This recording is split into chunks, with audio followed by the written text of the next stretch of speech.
Welcome, everybody. Happy Thursday. Thank you so much to everybody for being here. Welcome, everybody. Happy Thursday afternoon, maybe morning, depending on where you are. Thank you so much for being here with us today. We have a very exciting webinar for you today. We are discussing co-regulation strategies to support children's emotional development. Such an important topic, a very popular topic. I'm excited to say that we had almost 2,600, maybe even more now, registered for today's webinar. So many directors, educators, parents out there very interested in learning about this topic, which is so wonderful to see. Welcome, everybody. Happy Thursday afternoon. Thank you so much for taking the time out of your day to be here with us today to discuss co-regulation strategies to support children's emotional development. We have an absolutely fabulous guest here for you today. I'm so excited to bring her on. A fabulous presentation lined up. I've had a sneak peek at the content coming your way, and I'm very excited for you all.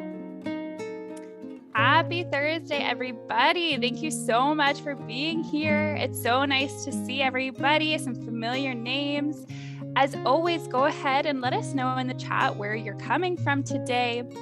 Let us know if this is your first webinar. I love to see the new names popping in. Welcome to anybody if this is your first time joining us. Hello, welcome everybody. Happy Thursday. Take a minute, settle in, grab your tea, your coffee, your water, close your office doors wherever you may be. We are going to get started in just about 30 seconds. Hello, welcome everybody. Thank you so much for being here with us today. We are talking about co-regulation strategies to support children's emotional development, and I'm so excited to dive into this topic with you today. There's a fabulous presentation lined up for you. Welcome everybody. Thank you so much for being here. We are going to go ahead and dive right in. It is now 2 o'clock Eastern time, and I do want to make sure we can maximize our entire hour together. So again, welcome everybody. Happy Thursday afternoon. Thank you so much for being here with us today to discuss co-regulation strategies to support children's emotional development. It is going to be an absolutely fabulous session. Before we do get started, we just want to talk about some of our Hi Mama activities. We know that in early learning in childcare centers, it is really hard to find time to do program planning and build your curriculum. I used to work in a toddler classroom and an infant classroom, and I know it was quite challenging to find the time because the schedules are so unpredictable each day. If you do need any help for your families, for your educators, please sign up for our Hi Mama activities. It's a database of that should actually be updated to over 400 activities in there for you. You can filter by domain, by age, by theme, and sign up to get those activities right to your inbox as well. You can share them with your educators, share them with your families to do them at home on the weekends. Morgan has posted a link in the chat, so you can sign up again there, and we will post a link in our show notes email as well, so you can access it there as well. As always, a quick disclaimer before we get started. The content that we are sharing with you today is not personalized legal or financial advice. So the goal from our webinar today is to give you some really helpful tips, tricks, strategies, and techniques for you to bring into your centers, into your classrooms, and into your homes. Though we do want to make sure that if you are making any big changes at your center, that you are consulting the right people, such as a legal or a financial advisor to support you. We are now going to give a quick listen to our land acknowledgement. Hi Mama acknowledges that our main headquarters is situated in Toronto, Ontario, on the traditional territory of many nations, including the Mississaugas of the Credit, the Anishinaabe, the Chippewa, and the Haudenosaunee and the Wendat peoples, and is now home to many diverse First Nations, Inuit, and Métis peoples. Toronto itself is a word that originates from the Mohawk word takaranto, meaning the place in the water where the trees are standing. As participants and guests in today's webinar, we are coming together from many different places around the world. We encourage you to learn about and acknowledge the land from which you participate. And we are now going to give a listen to our diversity and inclusion statement. Hi Mama is committed to fostering an inclusive and welcoming environment for our employees, customers, and community. Hi Mama welcomes and celebrates individuals of all backgrounds, orientations, and identities. Our Diversity, Inclusion, and Belonging Committee aims to ensure we provide a safe environment for everyone to thrive while bringing their authentic selves to work. Our mission is to promote an inclusive workspace for all employees through education, discussion, and celebration of our differences. Embracing these differences while coming together with a common purpose is what makes our team extra special. And a few housekeeping items before we get started. So as always, we are recording this webinar. If for any reason at all you do have to pop off early, do not worry. We are recording and you will receive the recording with the slides and the show notes and your certificate for being here by early next week. As well, we are recording with the closed caption enabled, though if you do need to utilize the CC during today's presentation, just make sure you hit that CC button on your side of the screen. As well, certificate. So for everyone who is attending our live webinar today, you will receive a certificate of participation for being here with us, and we will get that out to you by early next week. So as always, don't worry if you do not see the certificate today or even tomorrow. We will be working on getting them out to everybody here today by early next week. And lastly, if you are having any issues at all with your Zoom account, we certainly hope you don't. But if you do, we just want to make sure that you are consulting the right people who can support you with their product. So just be sure you consult support.zoom.us and they will be able to help you with any issues that you may have. All right, and a little bit about Hi Mama. If you have never heard of us before, or maybe this is your first time joining us at one of our webinars, welcome. We're so excited you've made your way over to us. Let us know in the chat if this is the first time you are hearing about Hi Mama. Maybe this is the first time you are joining our webinar. Welcome, welcome, welcome. If you didn't know, on top of the fabulous professional development community that Hi Mama provides through our webinars and our podcasts, we're also the #1 rated childcare management app. So we support centers in making their lives as easy as possible through parent communication, photo and video sharing, contactless billing. You can do your lesson planning, your assessments, everything is available for you in Hi Mama. If you would like to learn more or see a little bit about how Hi Mama works and how we can help you at your center, Morgan has posted a link in the chat, or we'll post one again, and we would love to show you around. As well, if you do join the Hi Mama family, I can absolutely promise you that you will get world-class support. I used to be on our customer service team as well, and I can say from firsthand experience that it is the most fabulous group of humans waiting on the other end of the phone or the Zoom screen to support you in making this transition. On top of our weekly webinars that we offer, we do also have podcasts. If you did not know those were available, really amazing podcasts with some absolutely amazing early learning professionals. And what's amazing is you can listen to those on the go. Again, we have hundreds of activities available, articles that we put out. And if you didn't know, Hi Mama is a B certified company. So what that means is as we work with our absolutely amazing community of educators, we are actively working to make a positive impact in the early childhood education space. Okay, and finally, your hosts. If you have not met me before, my name is Maddie. I am a customer advocacy specialist here at Hi Mama. I'm also one of the early childhood educators here on the team, and of course, your host of our Hi Mama Helps webinars. As always, I have my fabulous co-host, Morgan. Morgan, welcome. What do you have to share with us today? What's going on in your world? I'm just so excited for today's webinar, and I'm so excited that you all are here. There are so many of you today, and I'm amazed by the chat. I'm seeing Maryland, I'm seeing Vancouver, I'm seeing Ireland, just crazy to see how far this community comes, and I'm just so glad you're all here today, and I'll be in the chat if you need any help. Thanks so much, Morgan. I can absolutely echo what Morgan is saying. Our community of educators, directors, parents, everyone on here today, you're all absolutely fabulous. We love meeting with you once a week. I think we are looking at almost 800 on here today. So that is absolutely amazing. Thank you so much to all of you for taking the time to be here with us today. Okay, and last but absolutely not least, our special guest for today, Marcelle Waldman, who is a teacher, parent, and founder of My Feel Links. Marcelle, welcome. Please come on, turn your camera and your mic on. We are so excited to have you here today. Welcome, Marcelle. How are you doing today? I am doing well. Can you hear me all right? We can. Thank you. Great. Wow. I mean, I'm watching these numbers rise and this is incredible. And seeing where all of these people are from. And I am so excited to present to you today. And I feel really grateful to be here, and having partnership with Hi Mama has been such a pleasure. So thank you so much. Thank you, Marcelle. We're so lucky to have you here. As you can see, everyone's so excited. There are so many people so excited about today's webinar. So I'm going to go ahead and stop sharing my screen. The stage is all yours to take it away. Thanks so much, Marcelle. Great. Thank you so much. I'm going to go ahead and share, and just give me 1 second here. And okay.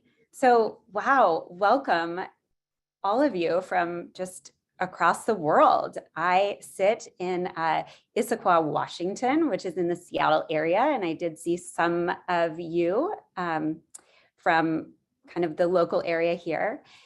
As Maddie shared, I am the owner of Feelings, which is a social emotional resource for children. I am a parent myself. I'm a parent and community educator. I have taught kindergarten. I have taught preschool. I've been a preschool director. So I am here today to talk about supporting children with their emotions through something called co-regulation. So today is going to be a great learning experience, and I'm so excited to be here. So I'm going to go ahead and start and tell you a little bit more about my background.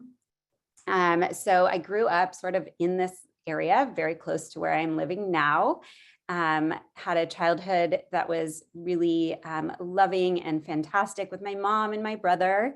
I have some really influential people in my life. With that little black and white picture there is myself, my brother, my mom, and my grandparents, who are so special to me, who have taught me just so many things about life and the person that I am today. And my picture of resilience is my mother. And so there's a picture of the two of us there. As I said, there I am in some reindeer ears. I have been a kindergarten teacher, a preschool teacher, as well as a preschool director. Love the world of education.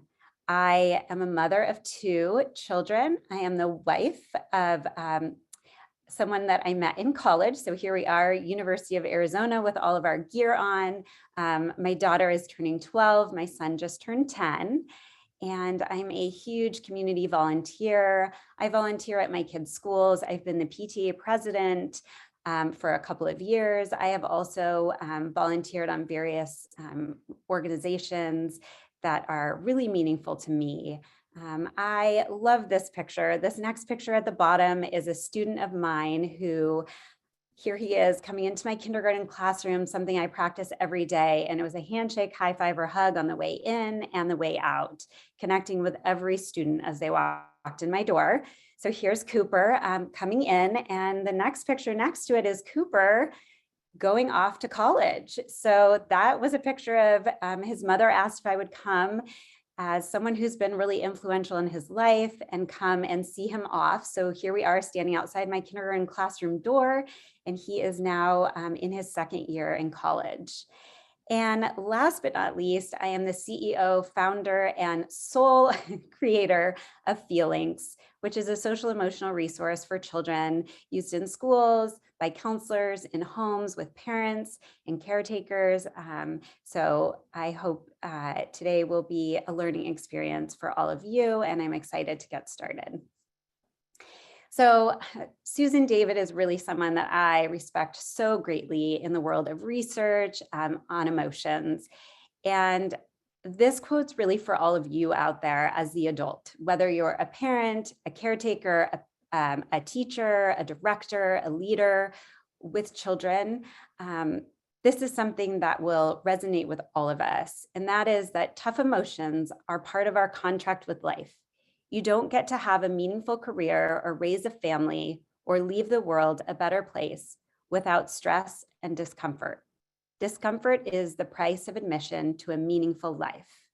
And the reason I share that with you is because today we're going to be talking about some of those tough emotions, some of those times that come up for the children that we are caring for, or even for our own selves, as adults. And we're learning this and we are teaching this, and these are just so important.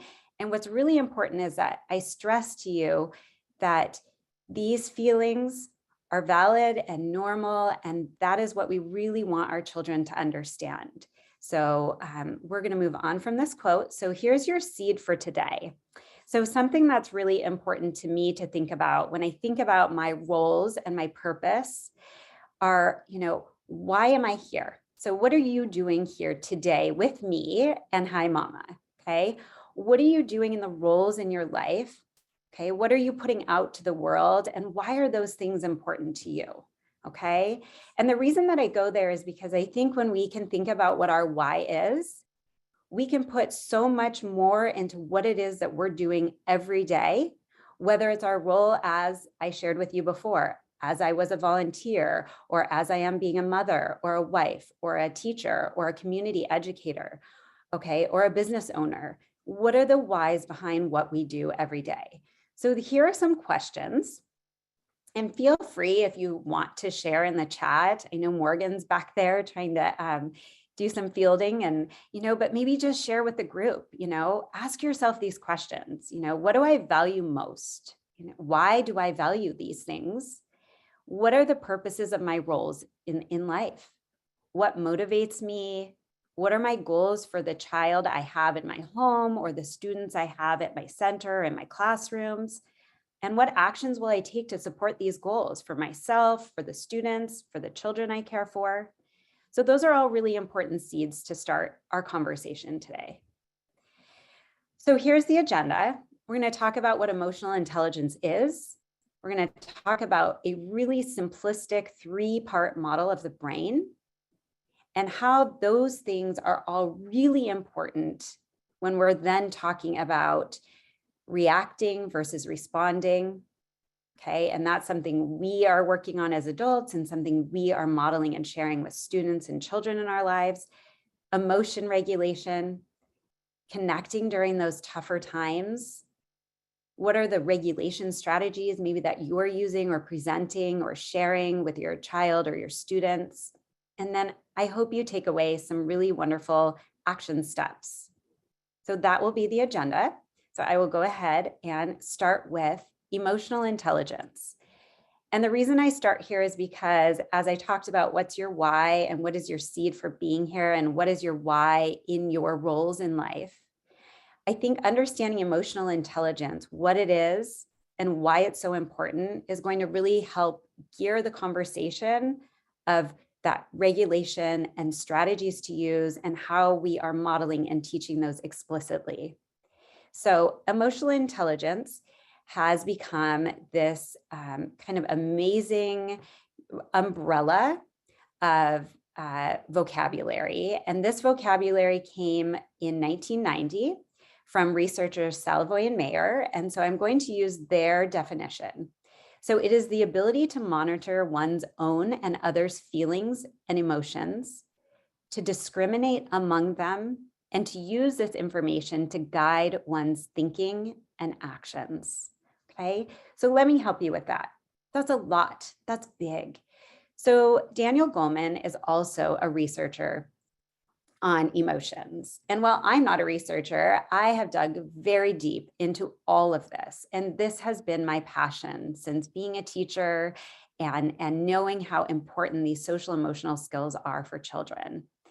So I'm going to start by going through these 4 quadrants. And these 4 quadrants are really what all together encompass what emotional intelligence is and why these skills are so important to us as adults. But in this case, we're talking about how are we building these in the children in our lives. So if you can see on the top 2, that is awareness across the top. Okay, and then the second two along the bottom is management. So we are going to talk about the first one on the upper left called self-awareness. So what is self-awareness? Self-awareness is really being able to have your own self-accuracy in what are your emotions, how are you feeling, what are you going to be doing with those emotions that you're feeling, being able to self-assess, okay? Also being confident in who you are. And if we have that confidence and that self-assessment, this gives us better connections to other people, right? So if we are giving off the confidence of understanding ourselves, then we are going to be able to build connections with other people, okay? That also is our these pieces of perseverance, so that drive and that intrinsic motivation. So I know we all as educators want to see that in our students, right? So being able to have that motivation to do whatever it is that we are hoping for them in our classrooms, in our centers. If we go along to the right, social awareness. So social awareness is more, what are other people feeling? Can I read their faces, their tone? Am I able to have compassion and empathy? So am I seeing that grief from somebody, and am I able to actually understand that is grief? And then do I know what to do with that when I'm sensing someone else's feelings? Okay, so that's social awareness. So the next part along the bottom is the management part. So now we're going to talk about self-management. So self-management is really what we're going to talk a little bit more in depth about today, and that is the ability to have self-control. So that is that regulation.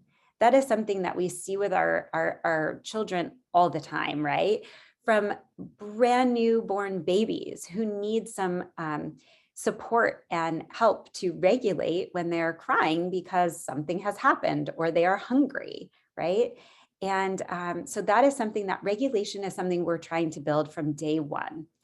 And it's also the ability to be adaptable, right? So when I was teaching, that was something we really worked on. I was really routine oriented, but I also wanted to show the kids that there are times where we have to be flexible and adaptable. And maybe our schedule had a question mark in the middle of the day because I didn't want to let them in on what was actually happening. I wanted them to feel like they were going to have some flexibility and they were going to figure out, okay, well, I don't know, and I have to be okay with that. And that's really hard for some of our kiddos, okay? Also having that growth mindset. We've heard so much about growth mindset, and it's so important for us to work on that with our kiddos. I don't know how to do that yet, okay? So those are pieces of self-management. And then the bottom quadrant on the right there is relationship management. And that's really taking all of these pieces. Are we building bonds with others? Are we managing our interactions with them? Are we influencing positivity on others to make good decisions? Are we able to help with conflict management? I have a daughter who is kind of a peacemaker, so like that's kind of where she enjoys like helping out other people. Am I good at teamwork and collaboration with others? So these are all pieces that really bring together all three of the other quadrants to come together into this relationship management. So this idea of emotional intelligence is huge. And this is something that we're working on still as adults, right? So think about the kiddos in our lives and working on this, it's a lot. Okay, so let's move on. So the next part I want to talk about is the brain. And now that we've learned about the emotions and what emotional intelligence is, I want to talk about the fact that our brains are not fully developed until our mid to late 20s, and some researchers will even say our early 30s, which means we are working with children or living with the children in our homes who aren't quite developed yet, right? Their brains are not fully developed in order to take in and understand all the pieces of this big, vast world that they live in, okay? So I'm going to talk about three main parts of the brain that go along with what our topic is today. And that is the brainstem, which is the bottom of the brain, which is really in charge of things that we don't really need to think about. our instincts, our basic survival skills, our bodily functions like blinking and sweating and our heart beating and our lungs moving, right? Those are things that we don't really need to think about. Okay. The next part of the brain that I want to talk about is called the limbic system. This is the part where our emotions sit. Okay. So when we are having feelings or our children are having feelings, everything is happening in that middle part of the brain called the limbic system. Okay. It also is in charge of our memory. So when we have memories, we think of something that has happened that evokes emotion in us, right? It brings up feelings. And then the third part of the brain that I want to talk about for today's points is the prefrontal cortex. So that is what covers the top of our brain. That is our logical thinking, our language skills, our ideas. That's also, and I need you to remember this part, that is also our attention and self-control, okay? That's really important to remember because I'm going to share something with you on the next slide that is going to be so important for you to remember, okay? So I also have here a sort of kid-friendly version of the 3 parts of the brain. And the reason that I've done that is because I believe it is so important for us to teach kids truly from any age what are these 3 really important parts of their brain, because the brain is a really in-depth organ, right? But these 3 parts are so vital in understanding our emotions, our memory, and why things happen the way they do when our tough emotions come, okay? So again, I told you, let's remember that our brains have the emotion center, and then over the top of that is our thinking, reasoning, and our ability to really calm our emotions. So I'm going to share this quick video with you. And this video has a QR code down in the bottom, and I highly recommend, depending on what age or the development of the children that you have, that you care for, this is a great video for younger students and younger children to really understand these 3 parts of the brain. And I love this visual of using a video. So I'm going to go ahead and play it for you now. Hello, learners. You already learned that your brain has different regions that control different things. Your cerebrum helps you think and speak. Your prefrontal cortex helps you make smart decisions. Your cerebellum helps you move and balance. Your hippocampus helps you store and find memories. Your amygdala is where you feel your emotions. And your brainstem controls your involuntary movements like your breathing and your heartbeat. Now, I want to show you something really cool. Today, we're going to take on the challenge of learning how to use our hands to visualize the structure of our brain. Are you curious? Let's fire up our neurons and get ready to learn something new. We're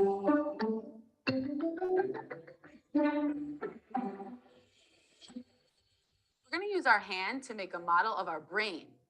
Hold up your hand like this. We start with our wrist and palm. This represents our brainstem. Now, fold your thumb into your palm, just like this. Can you do that? Your thumb represents the amygdala. These parts of our brain, our brainstem and our amygdala, are some of the earliest parts of our brain to develop and sometimes get the nickname of lizard brain. You'll learn a little bit more about that with Dr. Nagler. But for now, let's keep going with our hand model. We have more sections of the brain to make, don't we?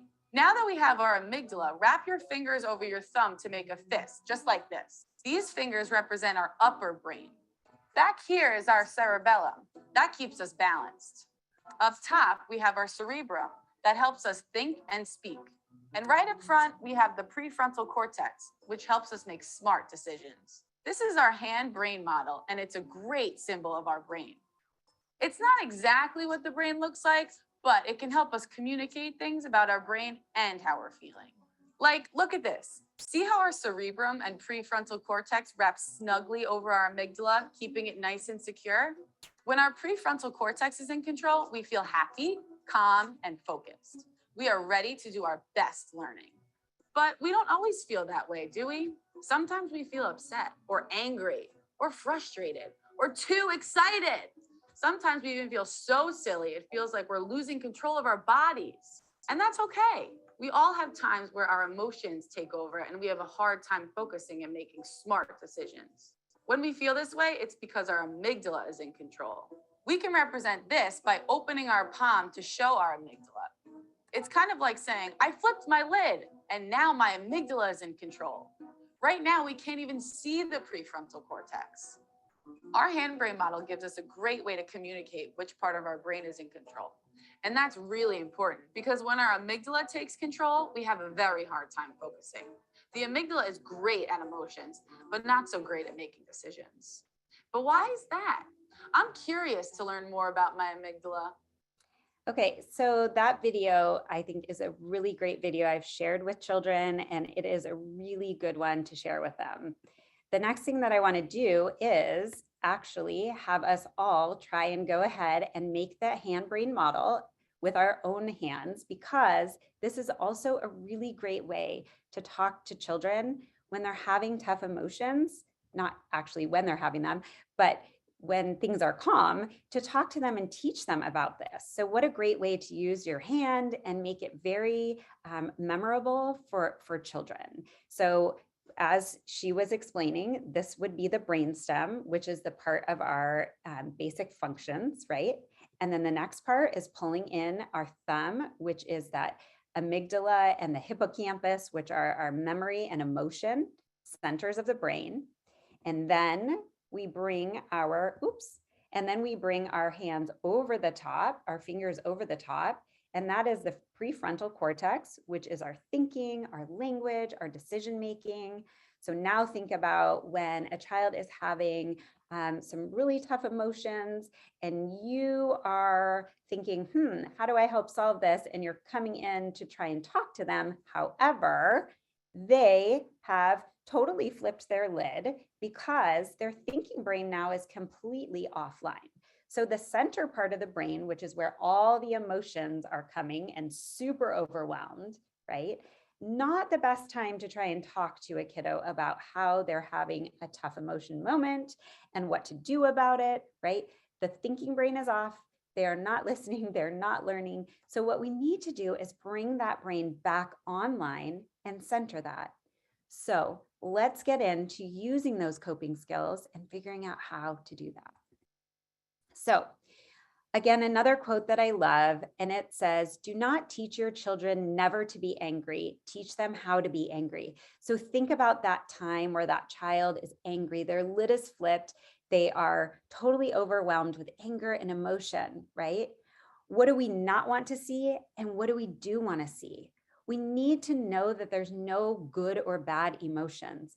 There are pleasant emotions and tough emotions. We don't want to take emotions away from a child or ourselves as adults.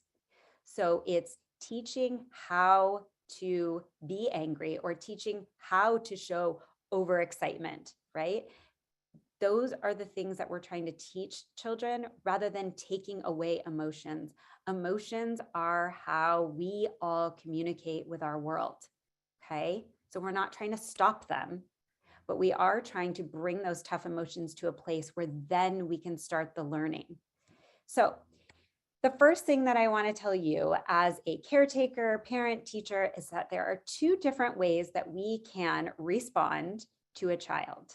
Okay, so when a tough emotion is going on, are we going to be reacting or responding? Reacting is when we really meet like a tough action with another tough action. Okay, we know probably from experience that doesn't always work. In fact, it hardly ever works, because what you are doing is you are basically in like survival mode. So you are coming in without lots of thinking, without lots of without thinking about the moment that you are in, what is going to be the long-term considerations and outcomes of where that child is going to be if we meet them with a quick reaction, okay? Often this is something that we regret doing because we aren't thinking first. So what we really want to do is come in and respond. Well, responding is hard sometimes, especially when our own emotions are sort of like, it's been a really long day, or maybe this child has been really off today at school, or in your classroom or at home, right? Your own children.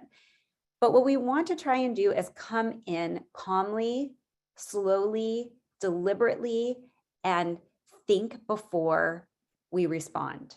So even though we're having those tough emotions ourselves, and maybe we're feeling some serious frustration, or maybe we're feeling angry about something that is going on, and maybe it's been, like I said, a repetitive situation, or remember that whatever the behavior is that might be coming out and those tough emotions that are escalating in this child, coming at them with a quick reaction is not going to help bring that to a calm place, okay? So think about your why, think about your core values, and think about coming in as a responsive, calm adult to this child who is having a hard time, okay? So getting into co-regulation, I love this visual. I am such a visual. I love pictures and these great visuals that these artists come up with. And this is Kristen Wiens, and it is this storm, right? This boat is in a storm. And I want you to think about that child, whether it's your kiddo in your home or in your center, in your classroom, in your school.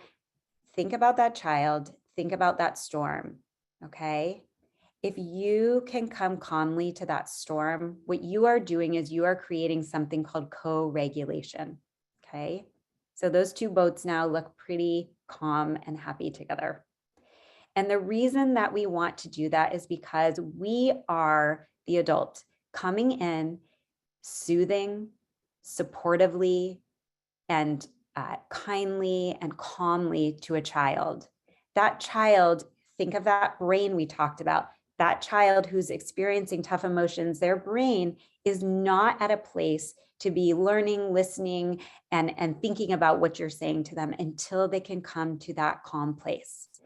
And co-regulation builds some really important things, okay? It builds trust, it builds safety, it gives that child a place of belonging. It is showing your compassion for them. It is hard, but coming in with patience helps them grow their patience. Okay, so we're modeling things that are very important for the children that we care for. And in order to do that, it takes ourselves a lot of learning in what we ourselves can do to regulate our heightened emotions. And sometimes that's the takeaway of this, is that maybe there's some things that you want to work on, finding your strategies. Maybe you're not quite sure what those are yet. A lot of us were brought up very differently because the research has grown tremendously in the world of emotions. And we know right now how important the social emotional of our learning of our children is. That is not necessarily what we grew up with, because we grew up in a world where sometimes it was, yeah, we're happy or we don't want to deal with it, right? But what we have to understand now, as Susan David says, and Dr. Susan David is an amazing researcher, she says our emotions are signposts to what we care about, right? So maybe that child is triggering something in you that you care a lot about, but how do we make your background, your past not get carried by the children that you are caring for, okay?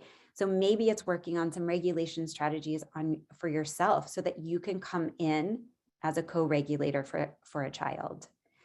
So how to co-regulate. So like I said, we're coming in as a warm, responsive adult, okay? This is a building of a relationship. You are a trusting person. You are caring, you're affectionate, you're showing respect, okay? You are coming in calmly. You are making that child feel your unconditional commitment to them, whether it's a child in your home or in your school. You have hopefully a very structured and physically safe environment. Children thrive off of routine.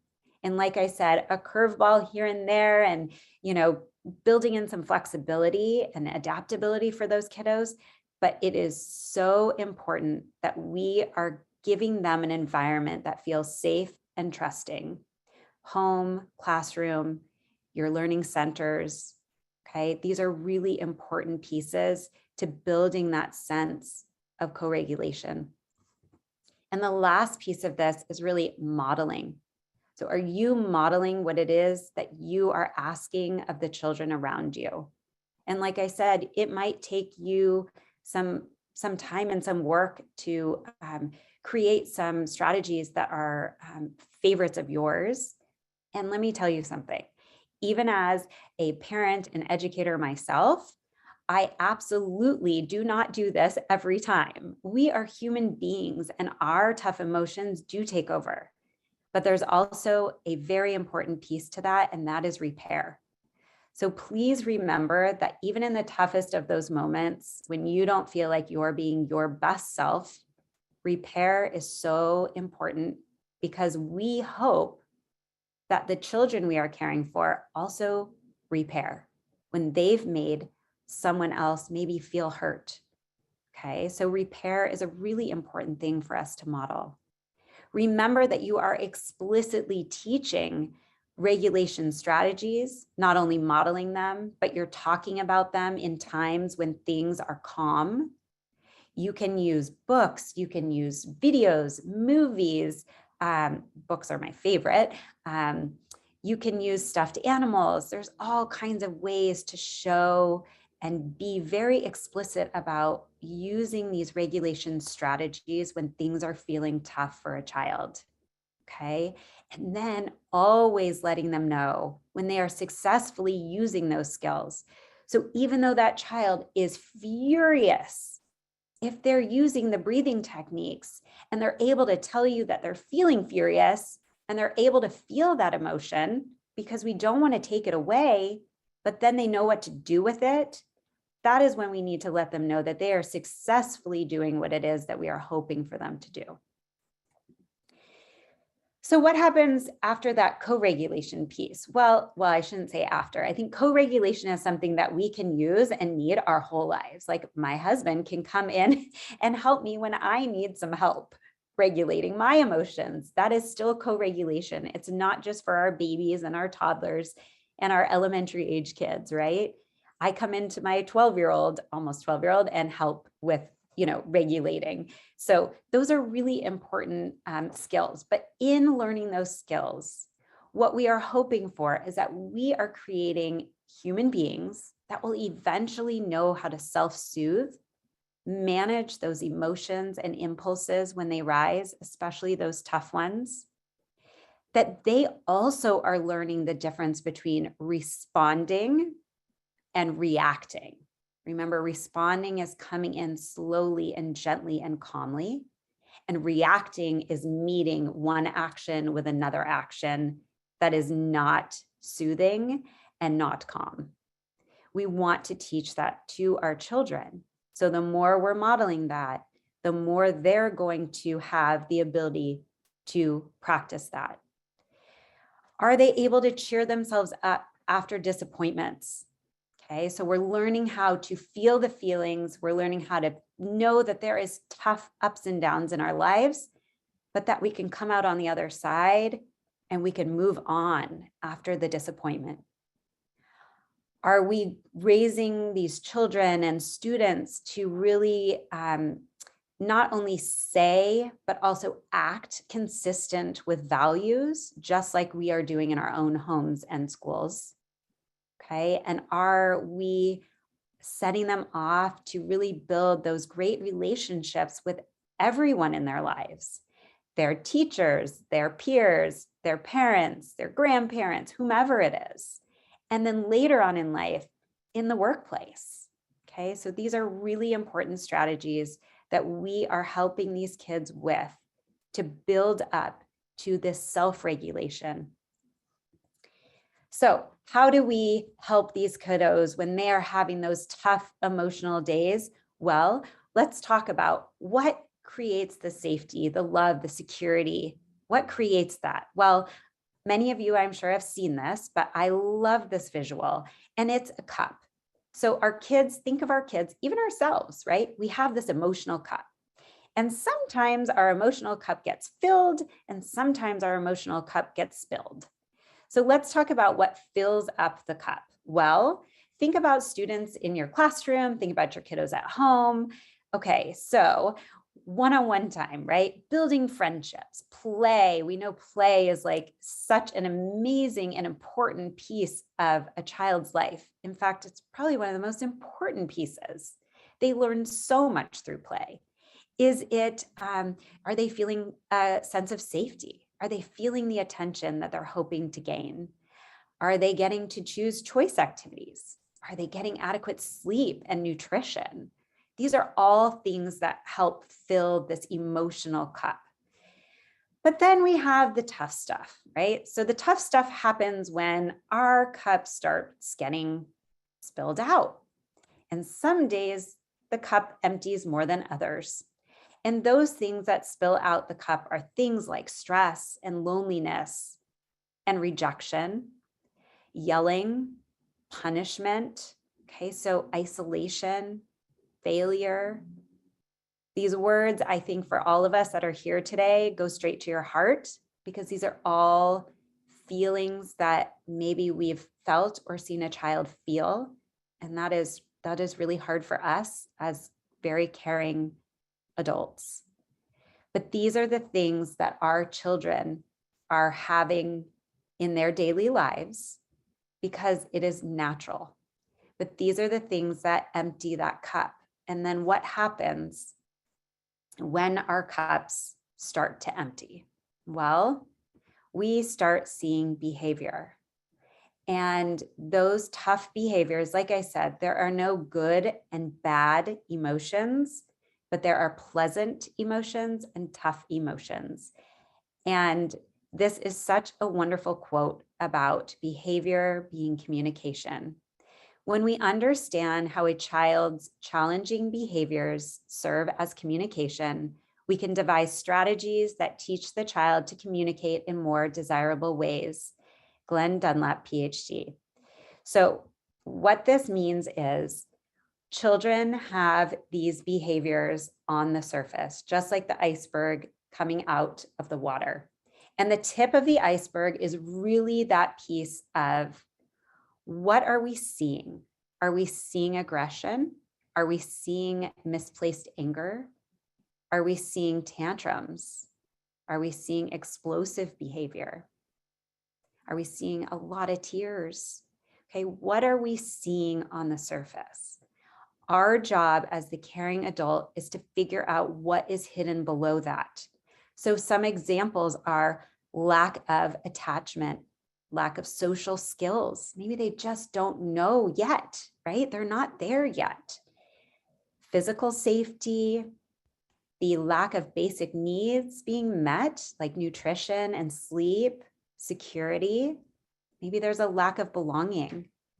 Some children, sensory is a really big deal. So maybe overload of sensory or maybe a lack of sensory, okay? Then we look at the emotions column. Is it fear? Is it stress? Is it shame? Is it loneliness? Okay, is it embarrassment or confusion? Okay, what is happening underneath what we're seeing in those behaviors? They are communicating something to us as their caretaker. They have questions, what ifs, right? They do not understand at a young age that their world is, not just this tiny world. The world is vast. The world is huge. They have questions about what is in their control and what is not. If there is a rocky relationship in their life, they don't understand that that is not something they're in control of, but that is something that could really come out as behaviors. So maybe in the classroom, you're seeing behaviors, but really there's this underlying, maybe there are things that are outside of their control at home. Are there pressures? Are they just feeling tough emotions through, events and experiences that are happening at a different place? Maybe it's not even in the classroom, or maybe it's not even at home, right? So there's outside world influences on what is going on with our children. And it's really important that we look at behaviors as communication. They're not just trying to vie for our attention. Okay, there's something going on, and our job is to be the detective, get underneath the surface, and find out what is happening. Okay, so let's go back to that idea about what happens when that is happening, right? So between stimulus and response, there is a space, and in that space is our power to choose our response. In our response lies our growth and our freedom. That's Viktor Frankl, who is an incredible human being. We have the choice when things are tough, what we do to respond to that child in our life. And as I said, thinking before acting, coming calmly, those are the things that we need to do. I know it is hard, and I said this already, but in those tough moments, finding our calm can be very difficult, but it is what that child needs from you. You are modeling what it is you are hoping to see from them when it's a friend in need, or a parent in need, or a sibling in need. So the first thing you're going to do after calm is listen. That child is going to be telling you something, and listening is what you need to do. Less talking and more listening. Okay. The next one is validating and empathizing. That does not mean that you are telling them that what they are feeling and what they're doing is right and they are right on target. It is just letting them know that it is valid what they are feeling, because feelings are valid and real, and that you are empathizing with what it is that they are feeling. The next part is labeling it. It depends on how old the children are that you have in your life. Labeling can be a really, really, really big job for a child. There are tools and resources out there, including the resource that I created, that really help build vocabulary for children. It's important for children to be able to understand the difference between feeling angry and feeling scared and feeling frustrated and feeling stressed or anxious, right? Those tough emotions. When our children don't know how to label them and they're not there yet, we could do the best modeling by saying things like, I can see that you are feeling frustrated because, and then fill it in, okay? Or maybe that child's telling you they're sad, but like you actually know that it's that they're feeling anxious, right? You don't have to tell them that that's not the right feeling, but maybe at a later time you could talk about some different vocabulary and what happens in our bodies when we're feeling other things, so that we're growing their emotional vocabulary. Really important. Okay. The next part is that regulation. So helping them, coming down, bringing that thinking brain back online. Okay. So the next slide here, we're going to talk about what those strategies can be. I'm sure you know a bunch of them yourselves. So regulating the emotion, helping them there. And once we're calm, then we can work on the learning and the listening and reflecting, and let that child talk to you. Let them tell you maybe what they could have done differently in a situation, or what was really hurting them. Maybe their peer did something that really angered them. Let them express that. Okay. And then the last part is watching it go. And that is really a big one. That is hard for us. Okay. We are feeling beings. But being able to move on and watch those emotions go is a really important thing. And sometimes for our littles, like all of a sudden they're just boom, they're over at the sensory table and they're playing and they're totally fine, right? It's just gone. And some of our kiddos will sit with it and it won't just go. So working on letting it go and moving on is really important. So we are going to go through these. So teaching signs. We are teaching the signs, what happens in our bodies. Okay, so when our kids are calm, not necessarily right after the big tough emotion time, but other times, teach signs. What's happening in their head? What's happening in their heart? What's happening in their belly? What's happening to the palms of their hands when they're feeling certain emotions, right? Modeling those like we talked about, and teaching strategies, keeping routine. Okay, really important for kids to feel safety, trust in those routines. Showing empathy to those kids from day one, okay? That is something, if we can be consistently showing empathy, then these kids are going to feel a trust and safety with us. And then filling up that cup. Is it one-on-one time with a student in your classroom? Do they love, playing with shaving cream? Well, go play with them. Okay. That is our kids' love language, play. Okay. So finding that time to fill their cup up when things are calm and things are good, that builds important connections and relationships for that child. So here is an exhaustive list, and I'm sure you could come up with many to add. But regulation strategies are really efforts to manage our emotions. So bringing that thinking brain back online so that we can really come back to a calm place to be able to think about, reflect, and then eventually let it go and move on. So some of those might be asking for help, right? Working on breath work. Maybe it's a snack. Maybe that kiddo, you've dug deep and you figured out, oh my goodness, this kiddo didn't even have breakfast and they're just hungry. Okay, so what are the things that are going to help this child or these children come back to calm when things are feeling tough? There are so many ways to do this, but I'm going to tell you, the emotion research out there will tell you this, if they're old enough to do it, just purely naming and labeling an emotion helps us tame the emotion.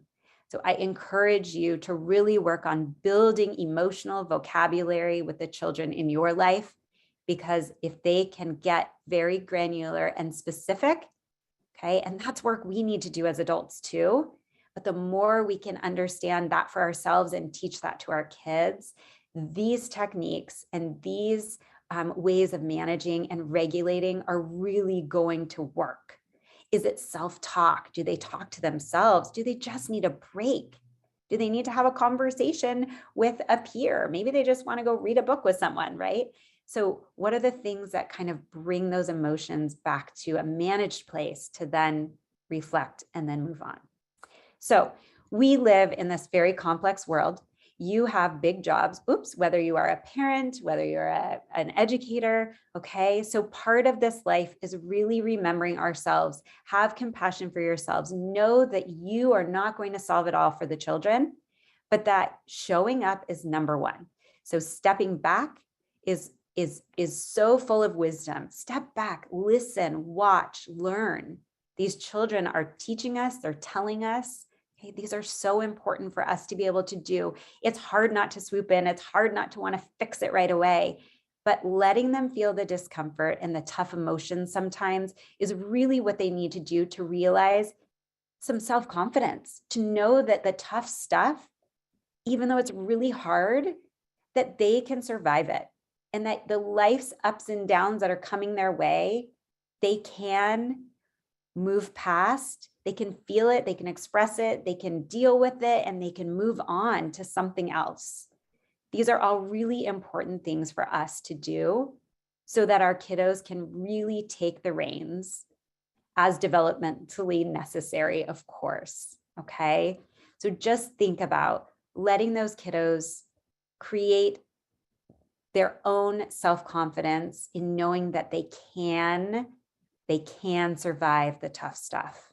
And remember to have compassion for yourselves. It's a big job. So right back to where we started. You are the model for these children. Okay, so what is your why? What are your action steps that you want to do starting now? Is there anything you want to take from this for yourself or for the child or the students that you care for? Okay, what are you going to do to support those takeaways and those goals? And that is what I want to leave you with today, is knowing that you have such great knowledge, you have such a great heart, and these are your little people, wherever they are in your life. So remember that modeling and being a compassionate, safe place for them is exactly what they need, especially during the tough stuff. Some of my favorite resources are here for you. So of course, I love Hi Mama, and I have even gotten to write a few blog posts for them. They have a great blog. They have great activities for kids, even in the social emotional space, which is fantastic. These are some of my favorite books: Dr. Susan David, Brené Brown, Dr. Mona de la Hook, Dr. Mark Brackett. So some of my favorite podcasts, some for teens, some for us as adults. Aware Parenting with Lael Stone, Checking In with Dr. Susan David, Unlocking Us with Brené Brown, and Unruffled with Janet Lansbury. So some of my favorites, and this is where you can find me. So I'm Marcelle Waldman at My Feelings, and I am so thrilled I got to talk to you all today. So thank you. I will stop my screen share. Right, Maddie? Yes, that's perfect. Perfect. Marcelle, thank you so much. That was absolutely phenomenal. Take a breath, have a sip of water, watch the chat. Everybody absolutely loved you. I'm echoing everything they are saying. That was so, so fabulous. Everybody, before we do wrap up for the day, as always, we do have our questions of the day that we would like to ask everyone on here today. After everything Marcelle spoke to us about today in terms of supporting emotional development in the classroom, how do you communicate this emotional development to your families? Is it mainly face-to-face? Do you use phone, text? Do you use pen and paper? Or do you use a childcare app like Hi Mama? And if you are interested in how Hi Mama can support you in tracking, monitoring emotional development, as well as in those conversations with parents, let us know. Morgan will post a link in the chat and we can take you through how Hi Mama can support in tracking emotional development at your center. Let us know in the question there. And before we do wrap up, there were some absolutely amazing questions, Marcelle, that did come through during your presentation. We will not have time to get to everybody's questions today, but Marcelle has left some ways that you can get in contact with her. And those contact methods will be on the show notes email as well. So if we do not get to your question, do not worry. Marcelle, we did have one question that came in quite a bit. If you don't mind, we'll try and utilize our one last minute to go through that question because I saw it come through quite a bit. and then we will wrap up. We probably will only have time for this one question, which I'm sure you get this question a lot, but I saw some people ask if they are utilizing really great co-regulation strategies and we cannot seem to calm this child down. So seems like some of the audience are a bit curious, is there a time limit? Do we just let this child continue to feel and just wait it out? And if there's not the time to let the child fully feel that emotion, is there something we can say to explain why we have to step in this moment? So, okay, unmuted, good. I think what we have to first go to is there a safety issue? Okay, so that would be number one, no matter what. So even if there is, we need to go in as quickly as possible, no matter if it's in our home or in our school, classroom.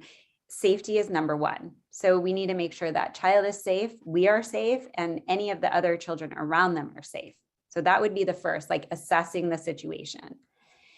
Then what I would say to that is if we are not able to help that child to regulate their emotions, I would also say it's really dependent on, is this something that is repetitive in the child? Is this something that you're seeing often? Because if it is, I would say as an educator, it is really important to have that conversation with the family to say, these are what I have tried. And I'm feeling like we need to get into a conversation about, what is happening at home, what's working for you at home, what's not working for you. And I think the more we can ask questions to families and really understand what's going on in the home, we can understand so much more as an educator about what we can do to support. So maybe there is something going on. I don't know about you guys, but the first question my pediatrician asks, is there any big changes in the family? I think that is such a great question to also ask. So if we're noticing patterns, I think those questions are really important for us to ask the families, because the more we can get to the bottom of what's underneath the surface, the more that we are able to support this kiddo. And again, if it is a one-time off situation, I go straight to the safety, and then maybe it's just removal. That child needs to have another place. And I think a calm space in any classroom is a really important space to have. So create one if you don't have one. There are tools you can put there. There's, all kinds of things like the fidgets and the touching and I have like my little dolls, just things that help all children in different circumstances so that they can use that when they're needing something. Absolutely. That's a really great idea, Marcelle. Thank you so, so much. We so appreciate you being here with us today and taking the time to share such amazing and valuable information with us. Marcelle, it has been such a pleasure. We really hope to work with you again and enjoy the rest of your day. Thanks so much, Marcelle. Thank you all. Bye-bye. Before we do wrap up, I just want to share with our audience what is happening next week. So, in regards to your certificates, the recording, and the slides from today, all of those will be going out to you by early next week. So again, if you don't see your certificate today or even tomorrow, do not worry. We will be working on getting those out to you by early next week.